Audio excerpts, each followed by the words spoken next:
நிலவின் இரவில் ஒரு குட்டி கதையோடு சுதா. 2 பக்கமும் வயல்வெளி, நடுவில் ஒத்தையடை பாதை மாதிரி ஒரு வரப்பு. நீங்கள் அந்த வரப்பு மேலே நடந்து போகிறீங்க. உங்களுக்கு பிடிச்சமான ட்ரெஸ்ஸை போட்டுட்டு, உங்களுக்கு பிடிச்சமான உணவை கையில் எடுத்துக்கிட்டு நடந்து போய்கிட்டே இருக்கீங்க.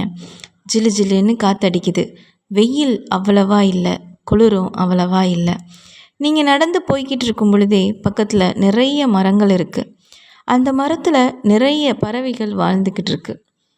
அதில் ஒரு கிளி கூட்டமும் இருக்குது. அந்த கிளி உங்களை பார்த்ததும் வேகமாக ஓடி வருது, உங்களுடைய தோள் மேலே உட்காந்துக்குச்சு. அந்த கிளி பேசும் கிளி உங்ககிட்ட கேட்குது, உங்களோட பேர் என்ன, நீங்கள் எதுக்காக எங்கே போகிறீங்க அப்படின்னு. நீங்களும் உங்களுடைய பெயரையும் நீங்கள் போகிற இடத்தையும் சொல்கிறீங்க.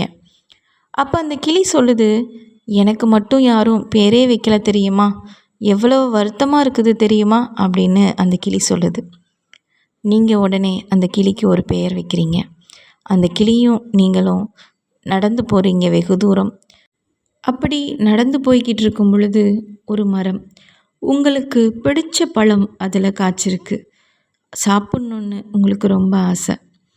யாரையுமே பக்கத்தில் இல்லை பறித்து தர்றதுக்கு. உடனே அந்த கிளி சொல்லுது, நான் உனக்காக பழம் பறித்து தர்றேன்னு. அந்த கிளி உங்களுக்காக பழம் பறிக்க போகுது. 2 பழம் பறிச்சுட்டு வருது. ஒன்று அதுக்கு, இன்னொன்று உங்களுக்கு. 2 பேரும் உங்களுக்கு பிடிச்ச பாடலை பாடிக்கிட்டே நடந்து போகிறீங்க. இதோட இந்த கதை முடியுது.